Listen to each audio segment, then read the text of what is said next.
So now they're telling them that the church is going to be caught up to heaven, and then somebody else is going to go through tribulation. But Paul says, yea, whosoever shall live in godly shall suffer persecution. When Shadrach, Meshach, and Abednego, notice in Daniel chapter 3, when they throw them in the fire furnace, you know what happened? God saved them. And according to Daniel chapter 6, King Darius, when they threw Daniel in the lion's den, God saved Daniel. God helped us to understand that He has the power to stop pain and He's in control. And according to Daniel chapter 12 verse 1, Bible says God's people shall be delivered. Notice, in the time of trouble such as never was. So you don't have to fear mankind. Do not accept that satanic doctrine or gospel, so to speak. It's coming from the Jesuit, the Vatican. You eating Catholic doctrine. That's what you are eating. That's why, and again, Revelation chapter 17, the Bible called this power whore, the mother of harlot. Means if this power is a mother, notice, that means that this power has a daughters. It's a Sunday churches that they accept their sun worship day. That's why it's Sunday. And watch even the spellings, you find out that's what it is. So friends, Jesus Christ is coming.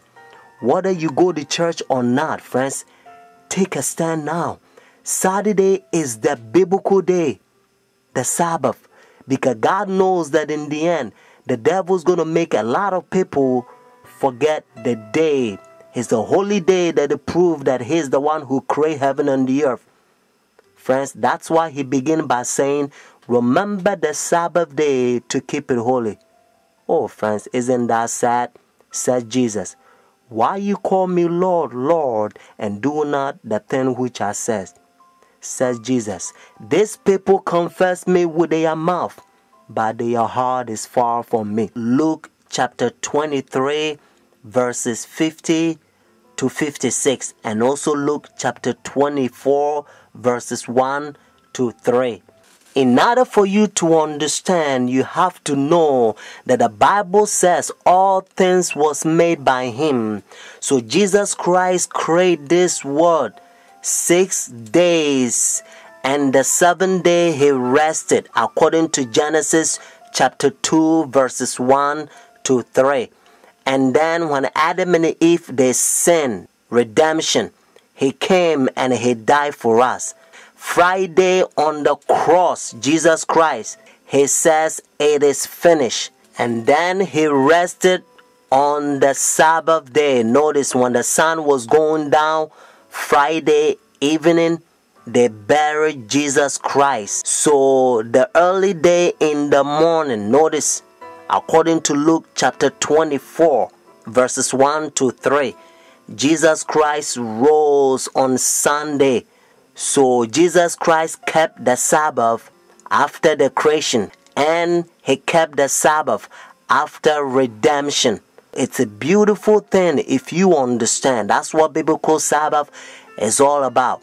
And now look how they're uniting their churches. Notice Sunday churches to so-called the mother of the church. They are ecumenical unity.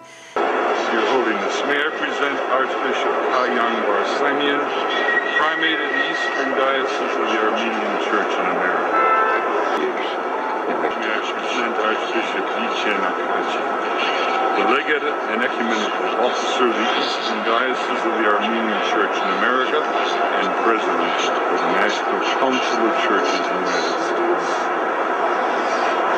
Holiness, may I present Reverend Dr. Donald McCoy, representing the presiding Bishop Mark Hansen of the Evangelical Lutheran Church in America.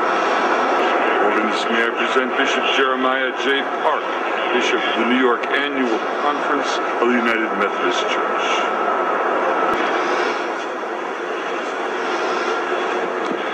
Your Holiness, may I present Reverend Wesley Granberg Michelson, the General Secretary of the Reformed Church in America. Your Holiness, may I present Reverend Dr. Clifton Kirkpatrick, the stated clerk of the General Assembly of the Presbyterian Church in the United States. Your Holiness, may I present Reverend Dr. William J. Shaw, President of the National Baptist Convention, United States. Your Holiness, may I present Bishop James Leggett, General Superintendent of the International Pentecost Holiness Church. Your Holiness, may I present Dr. Leith Anderson, President of the National Association of Evangelicals. Your Holiness, may I present Bishop David H. Benke, President of the Atlantic District of the Lutheran Church, Missouri Synod.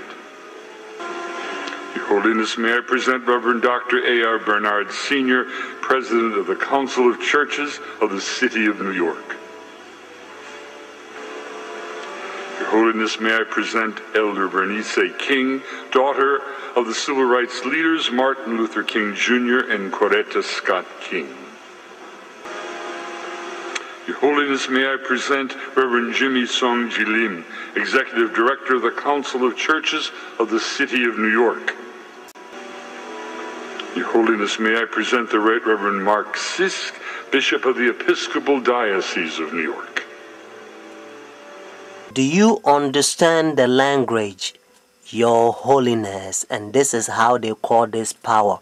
He think he is God. That's what their teachings is all about, friends. And you also know that when the religious leaders, when they come to meet this power, they wearing black. Notice, dark color. They represent the sinners, and he represent God. And now listen to what Bible says. This is the chapter. Notice 2 Thessalonians chapter 2. This is the chapter the Protestant Sunday churches, they are forefathers. They used to protest against this power during dark ages, and they call them Antichrist. Notice Antichrist. But now you don't hear from Sunday churches anymore, because they betray their forefathers. Let's start from verse 3. Notice 2 Thessalonians chapter 2. Let no one deceive you by any means, for that day will not come unless the falling away comes first, and the man of sin is revealed, the son of perdition, who opposes and exalts himself above all that is called God, all that is worshipped, so that he sit as God in the temple of God, showing himself that he is God. Do you not remember that when I was still with you, I told you these things? And now you know what is restraining, that he may be revealed in his own time. Notice what it says in verse 7. For the mystery of lawlessness is already at work. Only he who now restraining will do so until he is taken out of the way. And then the lawless one will be revealed, whom the Lord will consume with the breath of his mouth and destroy with the brightness of his coming.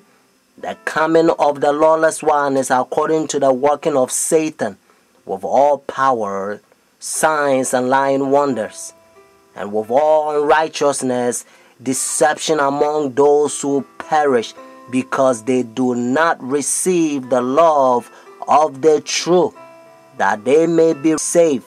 Friends, I urge you to call this number and order your own book. And the name of the book is The Great Controversy. Notice, The Great Controversy. And by the grace of God, you're going to become a better Christian.